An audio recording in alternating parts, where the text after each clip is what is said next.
what do you want? If you could do anything, be anything. There were no obstacles, no barriers. You could just choose. What would you say? Maybe, you know, you're not like someone who wants to be in speaking to thousands. Maybe, as already has been acknowledged, you just want to be happy and have peace because, man, COVID has robbed you of so much. You know, I remember the first time I was asked that question, what do you want? And there were no obstacles. What would you want? Do you know, I was returning. The first time I was asked that question, I was on an airplane coming back from Africa. And it was one of those times where I said I was actually on my first speaking trip. And I said to my father-in-law, I would love for this to be my job, that I could think that I could use my story to help overcome, that I could use that to help empower and help others to overcome. And do you know what he said to me?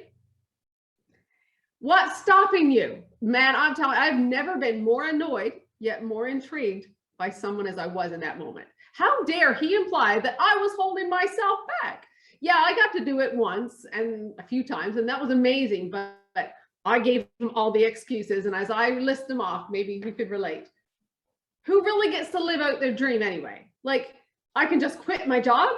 It's expensive to travel, and I can't afford that lifestyle. Like, someone's actually going to pay me to speak. Oh, and never mind, traveling is hard on me physically. I'm you know, with the disability and all. You know, it took me 3 months to get over that trip. Like, seriously. And here I am today asking you the question, what's stopping you? Why? Because I want to implore you to get off this bench. And today, as I dive in to tell you some of the things that kept me on the bench, I want you to have that question in your mind right alongside that thing, that burning passion that you would do if there were no barriers. Because I want to take a different angle of the things that kept me on the bench, because I want to try to shine a light on some of the negative or misunderstandings, these faulty mindsets that maybe are keeping you on the bench, stopping you from living your dream or even just your best life. I can't. No, I can't. And I have a long list of excuses. But Vian, what about my I can'ts are legit? What about my enough is not enough? I thought you might say that. So let me just go there for a moment. When I was first paralyzed, I told Vian, you have transverse myelitis. You're going to need full-time care forever. You'll never be independent and you'll never walk again. Man, dreams for my future. At this point, I just wanted to be independent and take care of myself. I needed 3 nurses to change me and help me with my daily living. Something inside of me just rose up and said, no, I'm going to fight back. Do you know what? Because I had a choice to stop or push forward. And I did. And 1 year after I was told that I would never walk again, I walked the aisle to meet my groom on my wedding day. I stopped focusing on all the things that I said I couldn't do. Never mind all the things that I was told I can't. Odds were definitely stacked against me. I could have focused on all that. But if I did, I'd still be on that bench consumed with fear. I can't write a book. My grammar sucks. Who am I to think I'm smart enough to start a nonprofit? Man, all the physical limitations that I had, all the barriers physically as a person with a disability, my biggest limitation were all the I can't limitations I put on myself. And to this day, I have to fight, right, Connie? We have to fight these I can't mentalities that keeps trying to hold me back. And if you say you can't have peace until this COVID madness is passing, you'll be waiting all twisted in knots for a very long time. Can I just say, this I can't business has got to stop. The next thing that I want to dive into is maybe I'm just speaking to myself this morning. Maybe it's just me, but I hope it resonates with you. But I was waiting for someone else to provide me what I needed, maybe provide my platform or my happiness. Man, I tell you, I have all this passion. No one's going to listen to what I have to say. I don't have anywhere to share it.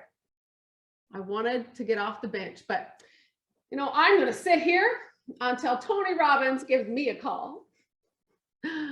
Man, I tell you, you don't want to be standing on any platform that's bigger than your character. When I started to understand that my platform was everywhere that I set my foot. I wanted to be the type of person that the way I lived my life, people wanted to hear what I had to say.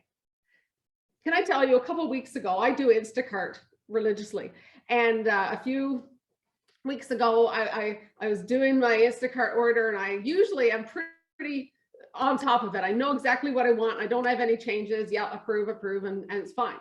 This time, I was like, oh, I'm sorry, I forgot something. I was so scatterbrained that day. I forgot something. And eventually, the person on the other side of that said, oh, no problem. We love shopping for you. I'm like, wait a minute. Who's this we? Apparently, all the times that I'm so sorry I broke your eggs, and almost like afraid of my response. I'm like, oh, no worries, don't worry about that. Or the times that, you know, the guy would bring me flowers I bought, and I would receive them like, oh, thank you, you shouldn't have, or just being goofy or whatever, right? The platform that really matters is the way that I treat and I choose to treat someone I come in contact with. Do you know the compliments I receive from those people are more valuable to me than the ones I get when I speak on a stage? You don't know what my character is like, of how I live my life. You don't need to get invited to speak on a platform to have a voice. You know, unless Connie invites me to speak at that Get Off the Bench event, I'm not going to share my heart. Do you have a social media account? Do you have at least one follower? You have a platform to share your voice, because that one person is following you. You have their influence. Start your YouTube channel. Do your live. Start talking. Listen, I'm speaking to myself. I need this. I'm speaking passionately because I need this today. Start talking to people in your community. Start that blog. Get what's out of you, inside you, out. But honestly, live the kind of life that people want to hear. I want to hear what she has to say. And as I wrap up, do you know the most valuable land in the world? Do you know what it is? It's the graveyard. Because along all of those people who were buried there were unfulfilled dreams, unwritten books, masterpieces not created, trips never taken, ventures not started, relationships not reconciled.